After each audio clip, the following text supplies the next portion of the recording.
காலமறந்த கோபம். கதை ஆரம்பம். தெற்கு தமிழ்நாட்டில் ஒரு பழமையான கிராமம். அந்த கிராமத்தில் ஒரு பெரிய ஜமீன் பங்களா இருந்தது. ஏற்கனவே பல வருடங்களாக அதை யாரும் வசிக்கவில்லை. மக்கள் அது பற்றி பேசவே பயந்தனர். அந்த இடத்தை சாபமிட்ட வீடு என்று அழைத்தனர்.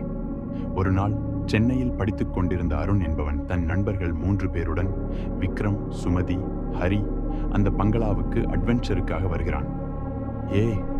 பேய் நம்புறதா, யாருமே இல்லாத பங்களா, ஒரு நைட் ஸ்டே பண்ணிவிடலாமா என்று திட்டமிடுகிறார்கள். பங்களாவுக்குள் வீடு மெதுவாக கதவுகளை திறக்க பழைய மர வாசனை, சின்ன சத்தங்களும் நம்ம கற்பனைதான் என்று எல்லாரும் சொல்லிக் கொண்டிருந்தனர். அந்த வீட்டில் ஒரு பழைய நாற்காலி மட்டும் நடுப்பகுதியில் இருந்தது. அருண் அந்த நாற்காலியில் உட்கார உடனே மின்னல் ஒளி ஓரமாய் தாக்கியது. அப்போது ஒரு பழைய கடிதம் மேசையின் அடியில் கிழிந்தபடி கிடந்தது. அது யாரோ ஒரு பெண்ணின் கடிதம். நான் மீனாட்சி. என் உயிரை காப்பாற்ற யாரும் இல்லை. என் சாபம் இந்த வீட்டை எப்போதும் துரத்தும். அருண் அதை படிக்க சுமதிக்கு உடல் சற்றே சரியில்லை போல உணரப்பட்டது. எனக்கு தலை சுற்றுது என்றாள். இரவு மெதுவாக பெயர்ந்தது. நடக்கத் தொடங்கும் பயங்கரங்கள். அந்த இரவு சுமதிக்கு கனவிலும் மீனாட்சி என்ற பெண் தோன்றினாள். ரத்தம் தடவிய முகம், அழுகை, கண்களில் வெறுப்பு. என் மரணம் இன்னும் நீதிபதி அடையலை என்று கூறுகிறாள். மறுநாள் அருண் வீட்டை ஆராய ஆரம்பிக்கிறார்.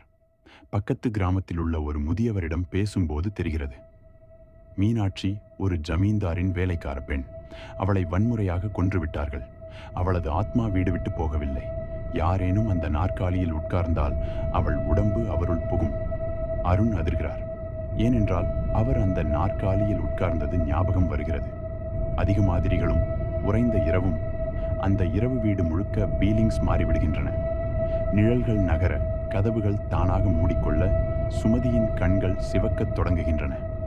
அவள் மீனாட்சி ஆகிறாள். என் உயிரை வாங்கினவர்களை கண்டுபிடிக்க வேண்டும்தான், இல்லைனா இங்கு யாரும் உயிரோடு இருக்க முடியாது என்கிறாள். விக்ரமும் ஹரியும் திகைத்து ஓட முயற்சிக்க கதவுகள் தானாக பூட்டப்பட்டு விடுகின்றன. மீனாட்சியின் பதிலுக்கு தீர்வு. அருண் சுமதியிடம் மீனாட்சியின் ஆவி புகுந்துள்ளாள் பேசுகிறார். நீ யாரோ தவறு செய்தவரை தேடுற? நாங்கள் இல்லை. நாங்கள் உன் கதை தெரிஞ்சுக்க நாங்க தான் வந்தோம். மீனாட்சி மெதுவாக அமைதியாகிறாள். உண்மையா என்று கேட்டபின் அருண் பழைய போலீஸ் ஆவணங்களை தேடி அந்த கொலையில் பங்கு கொண்ட ஜமீன்தாரின் வாரிசுகளை கண்டுபிடிக்கிறார். அவர்களில் ஒருவர் இன்னும் கிராமத்தில் வாழ்ந்து கொண்டிருக்கிறார். அவனை மீனாட்சியின் ஆவி எதிர்கொண்டு தனது சாபத்திலிருந்து விடுவிக்கிறார். கதை முடிவு. சுமதி உடலை மீட்டுக் கொள்கிறாள். வீடு சாமர்த்தியத்துடன் அமைதியாகி விடுகிறது. அந்த பங்களா மீண்டும் பசுமையுடன் பயமின்றி மக்கள் நடமாடும் இடமாகிறது. மீனாட்சியின் ஆத்மா சமாதானம் அடைகிறது.